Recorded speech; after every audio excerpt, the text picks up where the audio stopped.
special teams are critical, and if you look at our past 4 or 5 years, I think our power play has been one of the top power plays, you know, in our league, and you know, we've had guys that have, you know, made that happen, but you know, last year was a little bit of a new thing because of the fact we had 3 freshmen on there, but they obviously produced. So I think we've got enough depth this year too, where we can have, you know, certainly more than just one power play, and you know, it'll take some time to work through exactly what the units are going to be, but I'm pretty excited about the possibility of the people that we could have on there. And you know, if you look at it last year, you know, 41 of our 99 goals were on the power play. So you know, it's going to be obviously a goal to have, you know, an effective power play, and but we have to find ways to score more 5-on-5.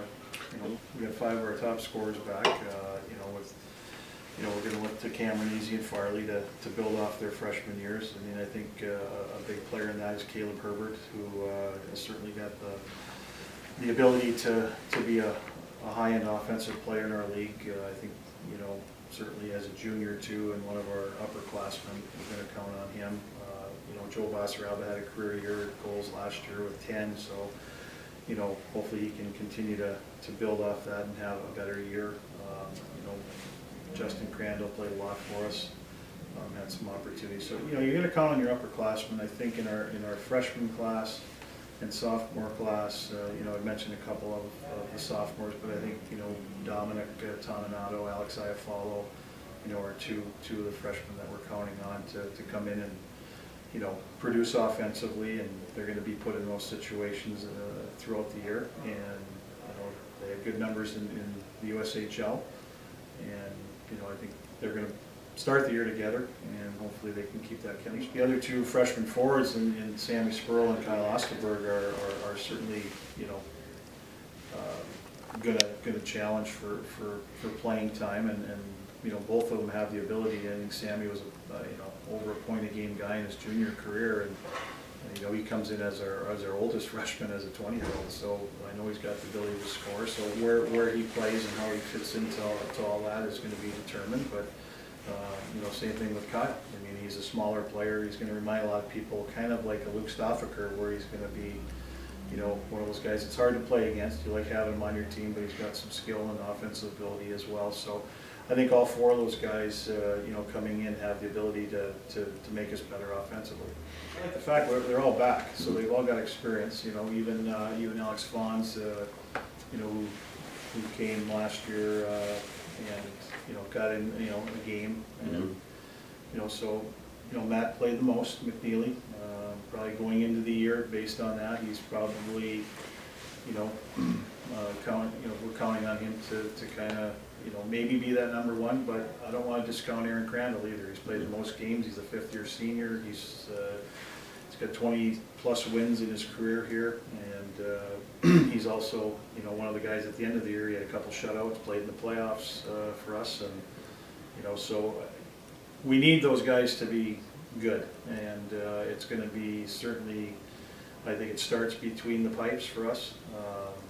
You know, as far as the consistency, you know, I think our numbers, our goalie numbers were not very good last year. You know, I'd like to see them be more at the 92 save percentage and not the high 80s or 90s. So I think just that difference right there can be a big factor. But we're going to need all those guys to kind of push each other, and we'll let it sort itself out. Probably where we took the biggest hit as far as experience and what we lost. We lost Drew Olson and Wade Bergman, 2 veteran guys. They played a lot of minutes for us. You know, we're part of our championship team, and you know, those guys were kind of our go-to guys last year as far as, you know, minutes. Next to Andy Walensky as a freshman, but you know, Chris Casto, losing him as a sophomore, you know, certainly didn't help. They're 3 of our best skating defensemen, so we took some hits there with that. But when you look there, it's obviously going to be a little bit of a work in progress. Andy Walensky's our guy there. He's going to probably play close to 25-30 minutes again, so he's going to play a lot. He's our number 1 guy, and you know, we've got some returning guys that have some experience, and Timmy Smith and Luke McManus, Derek Johnson, older players that have played, you know, in our program that have proven they can play. Willie Corn, a sophomore that showed some real good signs last year, even though he didn't play a lot. You know, we need him to step up. And then we've got our three freshmen, in Susie, and Molinar, and Raskoff, that are going to take some time. And two of them are very young players. Willie's coming out of Shattuck, and Carson's 1 year out of the Alberta Junior League. So those guys are certainly talented players, but, you know, getting up to speed, you know, adjusting to the pace, the strength of this league is certainly going to be, you know, probably a little bit of a challenge early on. But, you know, and then you've got Dan Molinar, who's played 2 years, played with Brett Larson last year in Sioux City. Real good power play guy, shoots the puck well, you know, handles the puck well. But I think all those guys, just learning this level is always an adjustment for a defenseman. And, you know, we're counting on those guys to get better every day, and I think we've kind of seen that even so far, you know, through the times we've been on the ice. Well, first of all, maybe I'm not too smart on that. I'm not conference, but you know what? I don't view it as that. I don't care where people are on the polls. You know, you want to play good teams. I think college hockey in general, there is no easy weekends. It doesn't matter who you're playing. I think we've seen that with parity. But as far as our team, you know, we've talked about it a lot this month already. How much of a grind it's going to be throughout the year.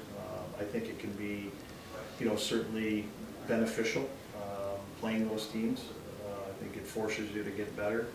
Yeah, you're going to take your lumps. There's no question. I mean, not only non-conference, but within the league, you're playing elite programs. And you know, if I look back at some of the years, you know, that we've had success, we've had some really good schedules and really tough teams, whether it's non-conference, and those I think have helped us. So I'm kind of looking at it as hopefully it keeps our guys more focused and on the challenge. As a coaching staff, we've got to be very conscious as the year goes on of that grind, and you know, kind of watching how we prepare our players.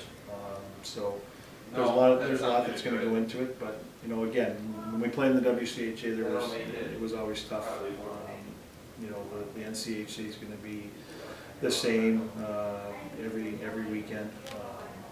You know, and I always kind of don't really view what league you're in. You know, you just got to take it weekend by weekend and get your team prepared. And I think the teams that we have on our schedule will hopefully make us better as the year goes on. You know, obviously there's, you know, a team like Miami that had a great year last year with Young, that everyone obviously has picked to win the league and you know, be, you know, in the top 2 or 3 in the country. So other than that, we know the strength of all the other programs. So, you know, I think that's why you play a regular season, to let those things shake out. I think, you know, we talk a lot as coaches that, you know, 16-8 or 14-10 could win the league. That's how strong it is. So we'll see how that all pans out. But I think everyone's excited about the opportunity to play in the new league, to play some teams that, you know, we have familiarity with in the WCHA teams that went over, and certainly playing Miami and Western. So.